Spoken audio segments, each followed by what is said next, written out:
Welcome to the third episode of MHM Talks. We've received Mats Edén, a professor at the Academy, who teaches principal instrument, ensemble, and music theory.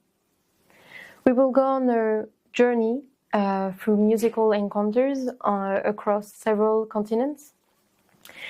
Throughout this project, our speaker has met and collaborated with exceptional musicians whose artistry reflects the depth and diversity of their cultural traditions. From the expressive world of Azerbaijani Mugham music with composer Siyavuch Kerimi in Baku to the refined violin artistry of Ole Byrne in Sydney, and from the vibrant pedagogical atmosphere of the Federal University of Rio de Janeiro with mandolin professor Paolo Sá and composer Marcus Ferrer, to the rich musical heritage of Vietnam shared on stage with the renowned Dan Bao and Dan Tran, performer Ngono Tra Mai in Hanoi. Each meeting has offered a unique window into how musical identities are shaped, exchanged, and reimagined across cultures. Today, the professor will guide us through these encounters, exploring not only the artistic dialogues that emerge, but also the human stories behind them. Stories of curiosity, collaboration, and creative inspiration. This talk invites us to reflect on how music travels and how it transforms us and how it connects tradition that might seem distant.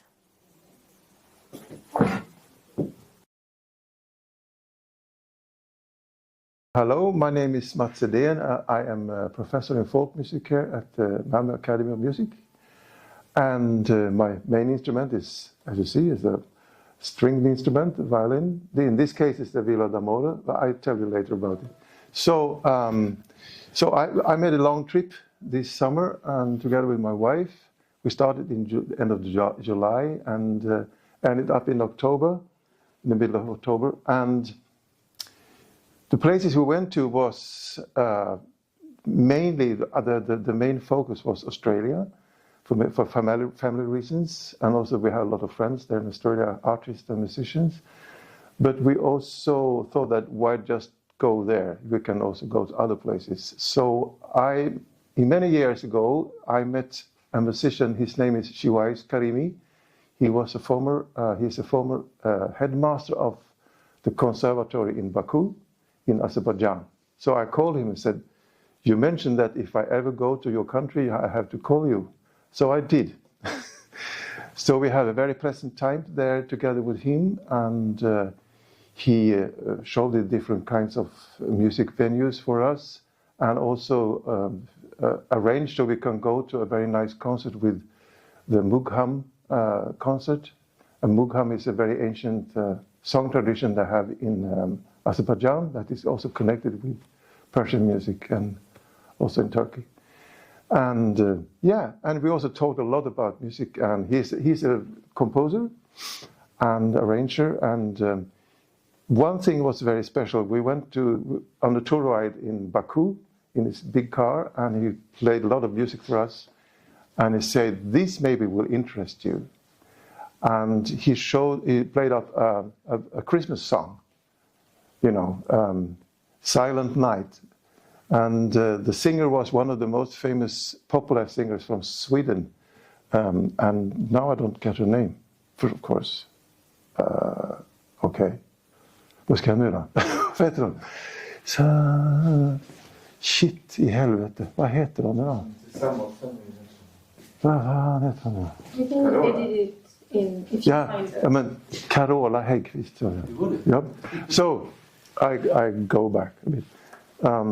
He showed us a music piece he arranged as Christmas song, Silent Night, with flavor of Azerbaijan music. And it was Carola Häggkvist, a very famous popular singer from Sweden. And I asked him, how And he said, well, she contacted me and she liked my instrumentations and so on. So I can't play any Azerbaijan music, but it was a very great experience about Azerbaijan. There is another thing, this is a bit outside the thing we were talking about, but Thor Heyerdahl, the adventurer in Norway, he have a theory that there were many years ago, 1,000 years ago, there was refugees coming through because of political conflict. They traveled from Caucasus, from Azerbaijan to Norway, and he also based his theory about what Snorri Sturlason writes about the Edda, that the Asa, the gods in Asa gods, they actually come from Asia.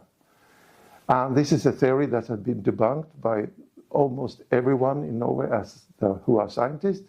But this had also inspired some Norwegian musicians going to Norway to find out the connection between Azerbaijan music and Norwegian music. And they also have found some links, but that I don't know if that is a coincidence or whatever it is.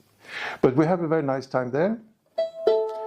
So next musicians I wanted to have more contact with was Ngo Chao Mi, who is she's playing down bao. It's a one monochord instrument, and she lives in Hanoi. And she have a lot of connection. She have a lot of connection with Sweden, since her good friend Ngo Tui, who is married to Stefan Östersjö, who is a professor in artistic research. She's from Vietnam, as Ngo, and they come from the same village. And I had the opportunity to play together with Ngo last year when the Vietnam Academy of Music was sitting here in Malmö. So we played some music together. So I asked her if when we are going to Hanoi, if we can have a concert there. So she arranged a small concert in a gallery called Gallery Mansi.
And also there is we made a record, and the record will also be completed by Stefan Östersjö will add some guitar music, and his wife Thuy will also arrange some other Vietnamese instrument to that one.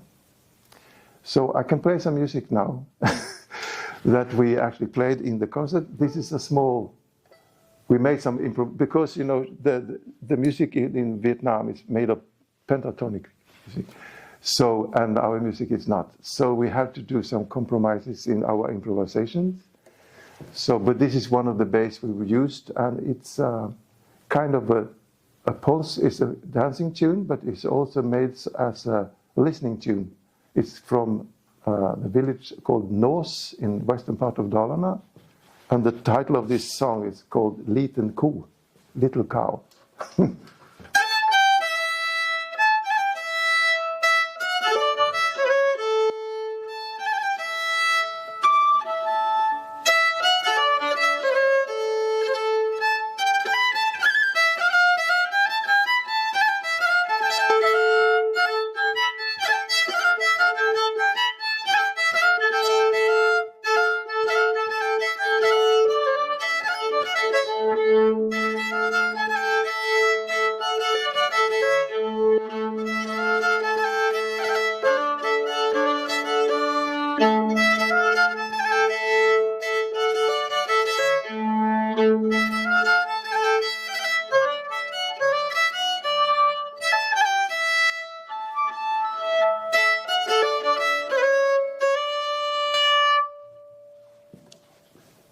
So this was this one, and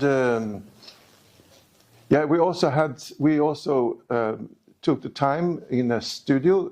One of Thuy's Xiaomi's friends have a studio in Hanoi, so we made some recordings that maybe will be used to other kinds of publications. And also, the guy who had the studio, we made some recordings with his songs, and I think that was that. We also have a lot of discussions about different kinds of music and how to play together with our friends in Hanoi.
After that, we traveled to Vietnam, to Australia, and there was also meeting more with artists, painters, and also some who also play music. But I also have the occasion to have a small meeting with the local musicians in a bit north from Sydney. They're playing folk music, so we have a nice evening there. I also had some house concert in Melbourne. That we were two gangs. I was playing solo, and there was some musicians from Brazil playing for the house concert, on the house concert. And while we were traveling by car, we rented a small car. I went up to Broken Hill, Ningan, Adelaide, and so on. And we also went to have an overnight sleep in a town called Wagga Wagga. That means many crows. And as I was walking in the evening there, I was searching for something at this big hotel, or Riverton Club, it was called, big old clubhouse. And I heard some very interesting piano music in the big hall. So I went down there and I realized that the old lady was playing Beethoven's Pathetic Sonata, the last parts, and there were some old people sitting around. And she asked me, did we disturb you? No. Please go on. And who are you? We are from Sweden. In Wagga Wagga? Why you come here? And so on. And it was this old gang, they met once in a month, and she was an old concert pianist. She played some Chopin and others, and said, I'm not in the good, my hands is not the best that it was. But she played very fantastic Chopin, and we also played some music together. And she said, what can we play together? Oh, Danny Boy. Yeah, so we played Danny Boy, and I played some Swedish folk music. And there was this old guy sitting there looking at me and said, it's so nice that you come here to Wagga Wagga and play on your guitar. And the other friend said, Henry, it's not a guitar, it's a violin. Yeah, it's a guitar. Yeah, it's a wonderful guitar.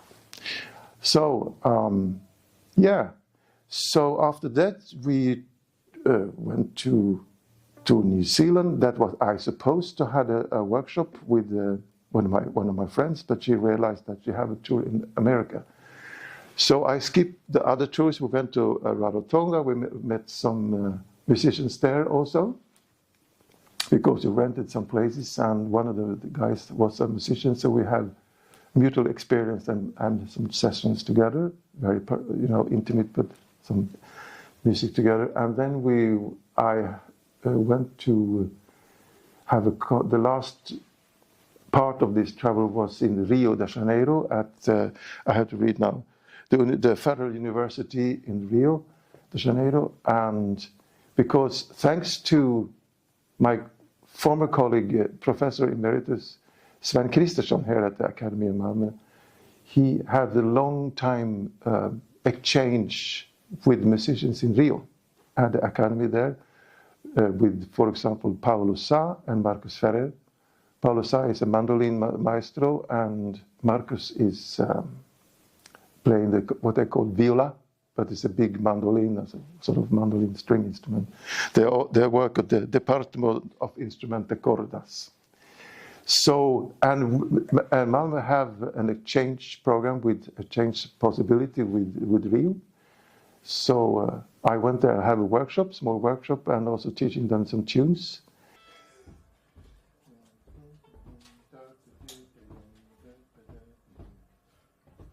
So I play first the whole tune.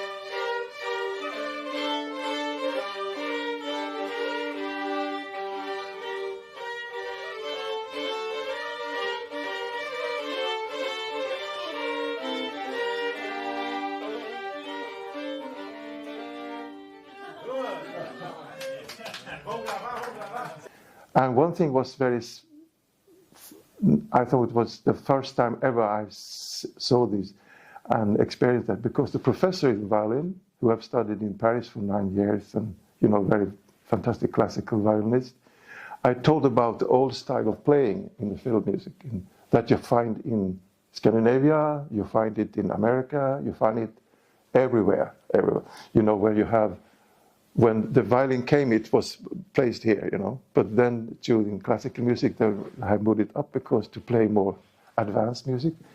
But the fiddle players still used this kind of positioning. So I showed them, and when I started to teach the tune, everyone was playing like that, because the professor did, so they have to do the same. So I think it's good to go outside your comfort zone, and also not only with your musical and genres, but also physically to move and be on other places on this planet and experience other kinds of thinking about music, and also find connections with your own musical style, or also different ways of thinking about music, actually. And I have been doing this for many years together with the band I'm playing with. Is called Groupa. Jonas Simonson, he's a flute player and professor in Gothenburg, and Terje Isenset is a percussionist, and he works at the Academy in Bergen, but he also freelance musicians, mostly as a free jazz musicians. And we have been doing this project since 10 years now, when we go in other countries and see what we can do together with musicians. We started first with Sweden, that was easy, and Norway, also easy because we are from Norway and Sweden. But then we thought, why not go to Iceland and experience what they have there? And it was very good. We made a lot of research and also contact with Icelandic musicians to play together. And after that, we thought it could be nice to go a bit south and not be so cold all the time. It was very cold, even in the summer. Anyway, so we went to Portugal and we went to Spain. Through contact, we worked together with musicians and find out how to communicate with them, with their repertoire, and respectfully don't overtake the repertoire, but to go to sort of blend our knowledge together.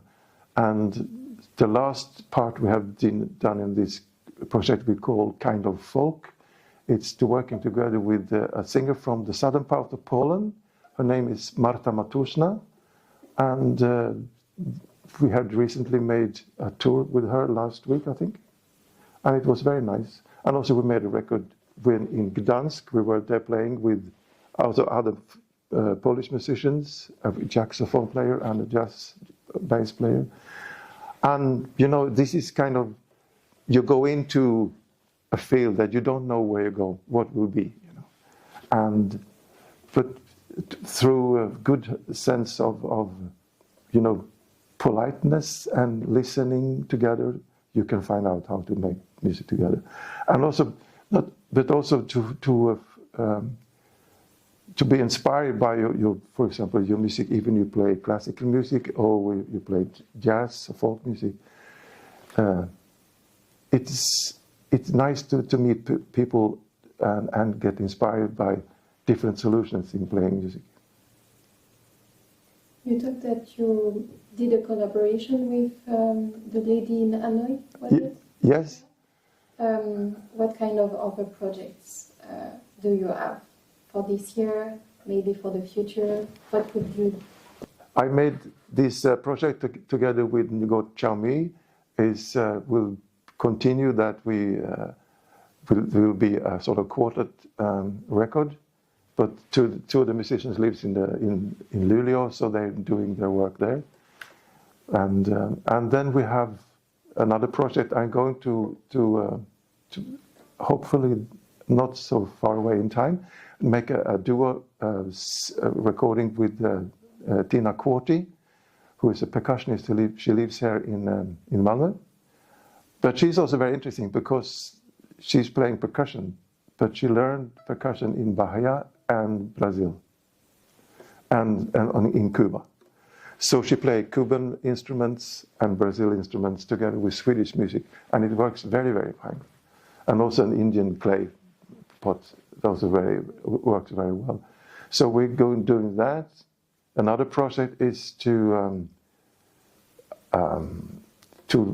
finish some of my compositions I made for a flute player, and also some other CD recordings and tours together with. It's a trio. With two Norwegian musicians, one flute player and one percussion player, and we recently made an album. So we're working with to find venues to play, because we have this kind of luxury problem. One of the members is a former professor in folk music in Norway, Tina Quartey.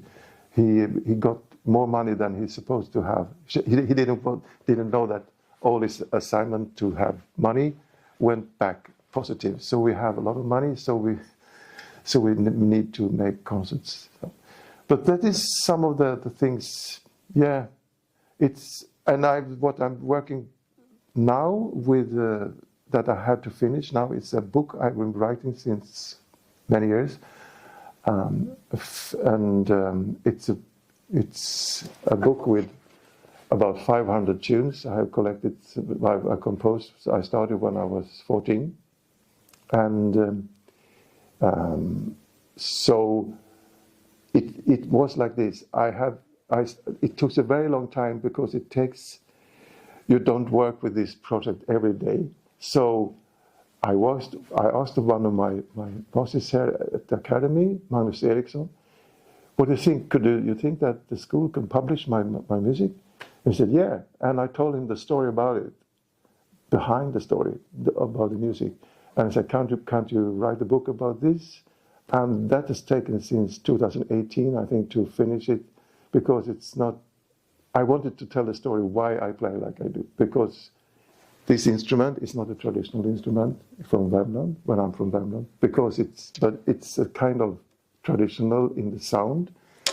And also the way I went into this music is inspired by some older musicians, one generation before me, that inspired me. Anders Rosén, his name is Anders Rosén, and to find out, because how to play the repertoire from the old book, from the transcriptions. We have a lot of transcriptions from 19th century, but the tradition or the storytelling about the music is done, because you can't go to the grave and say, can you please tell me how you play this music? You have to find out. So I worked together in the 70s with some friends, and we worked very hard to find out the specific repertoire from a specific place. And we have the transcriptions of the music, we have the transcription of the dance. And we have some stories that people told us about the dance, because the dance was gone, but they said, yeah, it was very wild, and they did that, and they did that. And we also worked together with other people in East Norway and other parts in Sweden, where they work with this kind of stuff. So that is what I'm doing now, to find out how to finish this book.